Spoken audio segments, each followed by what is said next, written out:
Hai semuanya, nama saya Rana Nurul Cempaka Kusumarini dari 11 MIPA 1 absen 29. Jadi di video kali ini saya akan menjelaskan tentang peristiwa Perang Banjar. Nah, peristiwa Perang Banjar ini merupakan perang untuk melawan kolonial Belanda pada tahun 1858 hingga 1906. Perang ini termasuk dalam masa penjajahan Belanda. Konflik perang ini dimulai ketika Belanda memonopoli perdagangan di Kesultanan Banjar. Ternyata Belanda menginginkan hal lebih, yaitu ikut campur di urusan kerajaan, yang tentu membuat situasi bertambah kalut. Nah, awal dari perang ini, Tahmidlah I memiliki 3 orang anak yang bisa mengganti kedudukannya sebagai sultan, yaitu Pangeran Amir, Pangeran Abdullah, dan Pangeran Ahmad. Sultan Tahmidlah I ini mempunyai saudara yang merupakan Pangeran Nata. Pangeran Nata ini membunuh Pangeran Abdullah dan Pangeran Ahmad atas bantuan Belanda. Kita bahas terlebih dahulu penyebab Perang Banjar. Pangeran Hidayatullah itu seharusnya menjadi Sultan Banjar, tetapi ia tidak disetujui oleh Belanda. Lalu Belanda mengangkat Tamjidullah yang tidak berhak untuk menjadi sultan. Lalu Pangeran Hidayatullah dan Pangeran Antasari menggunakan strategi perang gerilya dengan membuat kerajaan baru di pedalaman.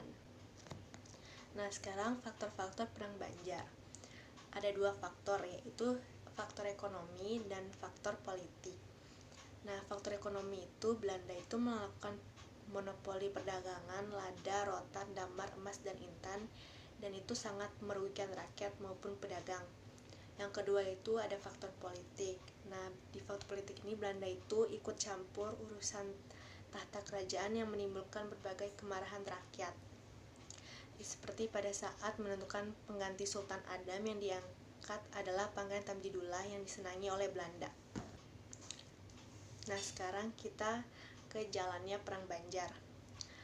Tempat terjadinya Perang Banjar ini berada di daerah Kalimantan Selatan dan sebagian di Kalimantan Tengah, termasuk di daerah Sungai Barito.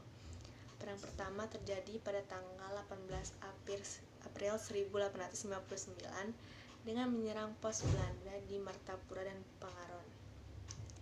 Campur tangan Belanda di keraton makin besar dan kedudukan Pangeran Hidayatullah makin terdesak, maka ia melakukan perlawanan terhadap Belanda bersama Pangeran Antasari.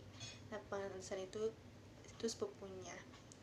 Nah, Pangeran Hidayatullah itu menolak untuk menghentikan perlawanan, lalu pergi meninggalkan keraton tanggal 11 Juni 1960. Belanda secara sepihak menghapuskan kerajaan Banjar lalu menempatkan seorang residen. Tetapi tindakan Belanda tersebut tidak menyurutkan perlawanan Pangeran Antasari, meskipun Pangeran Hidayatullah ditangkap lalu dibuang ke Cianjur. Perang Banjar pun makin meluas ke Banua Lima dan Hulu Barito. Sementara karena kurangnya persenjataan dan Pangeran Hidayat terdesak dan menyerah pada tanggal 3 Februari 1862. Tapi perlawanan terus dikorbankan oleh Pangeran Antasari pada Maret 1862. Dia diangkat menjadi pemimpin tertinggi agama Islam. Pemimpin Perang Banjar tidak mengandalkan satu pimpinan dan dari satu kalangan. Jadi Perang Banjar itu mengandalkan banyak pimpinan dari banyak kalangan. Setelah lama berjuang, Pangeran Antasari pun jatuh sakit dan meninggal pada 31 Oktober 1862.